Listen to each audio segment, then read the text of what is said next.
మీ business ఏదైనా మీ ఊర్లో promotion చేయాలంటే అది సుమన్ టీవీతోనే సాధ్యం. ఇప్పుడే సంప్రదించండి. తట్టుకోలేక ప్రజలు బుద్ధి చెప్పిన రోజు ఘోరాతి ఘోరంగా వాళ్ళని ఓడించి ఈరోజు భారతీయ జనతా పార్టీకి అక్కడ పట్టం కట్టారు. నరేంద్ర మోడీ నాయకత్వాన్ని మరొకసారి ప్రజలు బలపరిచారు. రానున్న రోజుల్లో కూడా భారతదేశ వ్యాప్తంగా అన్ని రాష్ట్రాల్లోనూ కూడా భారతీయ జనతా పార్టీ అధికారంలో రావడం జరుగుతుంది. భారతీయ జనతా పార్టీ దాని మిత్రపక్షాలు కూడా అధికారంలోకి వచ్చి భారత ఖ్యాతిని మొత్తం ప్రపంచమంతా చాటి చెప్పే విధంగా ముందు ముందు రోజులు రాబోతున్నాయి. అలాగే ఆర్థిక వ్యవస్థ 5వ స్థాయిలో ఉన్న మనం రాబోయే రోజుల్లో 3వ స్థానానికి వెళ్ళడమే, మరికొన్ని సంవత్సరాలనే మొదటి స్థానానికి చేరుకోవడానికి ఇది నాందిగా మనం తీసుకోవచ్చు. అవినీతిని మేము పూర్తిగా తుడిచేస్తామని చీపురు కట్ట గుర్తుతో వచ్చి పూర్తిగా అవినీతిమయమై మారిపోయింది ఆ పార్టీ.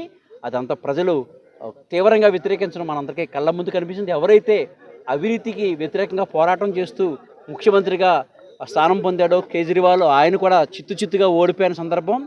మద్యం కుంభకోణం అయితే అనేక కుంభకోణాలకి నిలయమైన ఆ పార్టీ పూర్తిగా పోవడంతో అక్కడ మళ్ళీ ఢిల్లీలో మంచి రోజులు అక్కడ ప్రజలకు రావడం జరుగుతుంది.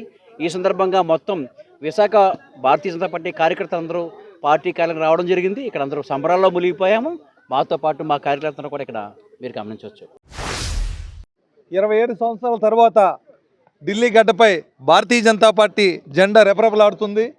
నరేంద్ర మోడీ గారి నాయకత్వంలో సబ్కా సాత్ సబ్కా వికాస్ అనే నినాదంతో వికసిత భారతే లక్ష్యంగా పనిచేస్తున్న భారతీయ జనతా పార్టీ కేంద్ర ప్రభుత్వంలో పనిచేస్తుంది. ఈ రకంగా ఇచ్చిన పథకాల్లో కానీ అలాగే సంక్షేమం అభివృద్ధి 2 పథకాలు సమాంతరంగా నడిపిస్తూ భారతదేశం ప్రపంచంలోనే మొట్టమొదటి దేశంగా తీసుకెళ్లే దిశగా భారతీయ జనతా పార్టీ నరేంద్ర మోడీ గారి నాయకత్వంలో నడుస్తుంది. ఈ రకంగా బీజేపీ ఢిల్లీలో జెండా వేయడం జరిగింది. అదేవిధంగా దేశం మొత్తం కాషాయమయం చేస్తామని దానికి మేమందరం కూడా అదే తరహాలో పనిచేస్తున్నామని చెప్పి తెలియజేయడం జరుగుతుంది. అందరికీ ఈ నెగ్గించిన ఢిల్లీ ప్రజలందరూ కూడా శుభాకాంక్షలు తెలియజేస్తున్నాం, ధన్యవాదాలు తెలియజేస్తున్నాం. హస్తినాపురాన్ని హస్తగతం చేసుకోవటం ఏదైతే ఉందో యావత్ భారతీయ జనతా పార్టీ ప్రతి కార్యకర్త కూడా వాళ్ళ ఆనందాన్ని పంచుకుంటున్నాడు.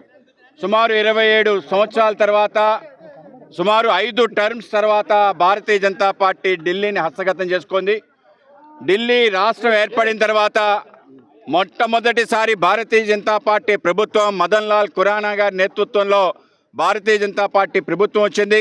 చివరిగా సుష్మా స్వరాజ్ గారు ముఖ్యమంత్రిగా ఉన్న సమయంలో ఆ రోజు కాంగ్రెస్ హస్తగతమైంది. సుమారు 15 సంవత్సరాలు కాంగ్రెస్, 10 సంవత్సరాల ఆప్ పరిపాలన తరువాత ఇవాళ భారతీయ జనతా పార్టీ గెలుపు ఏదైతుందో మా అందరికీ కూడా ఒక తీయని కబురు.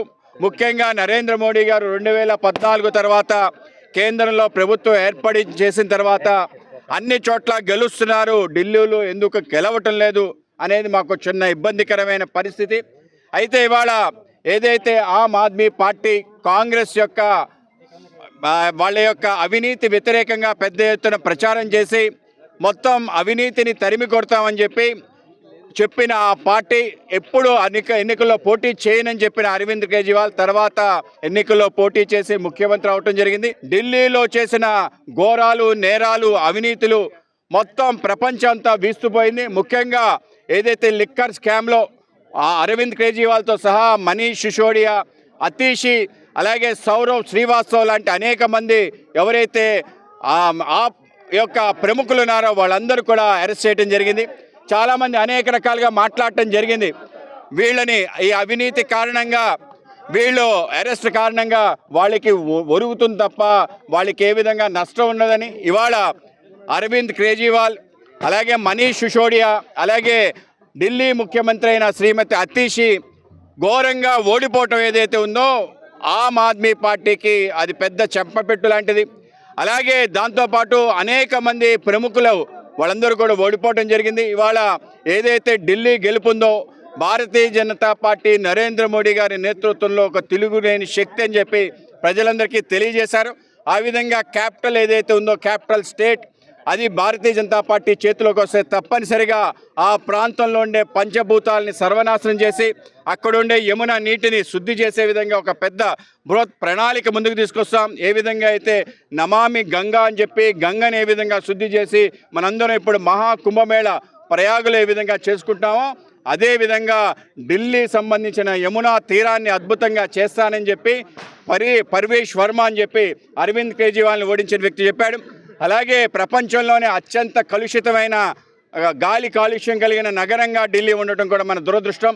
ఇవాళ దాన్ని పూర్తి స్థాయిలో శుద్ధి చేసే విధంగా ప్రణాళిక చేస్తామని చెప్పి బూనటం జరిగింది.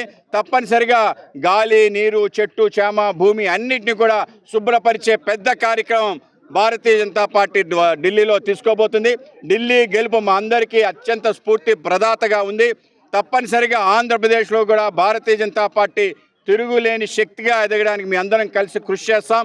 ఆ విధంగా ఢిల్లీ గెలుపు మా అందరికీ స్ఫూర్తి, ప్రేరణ ఇచ్చింది.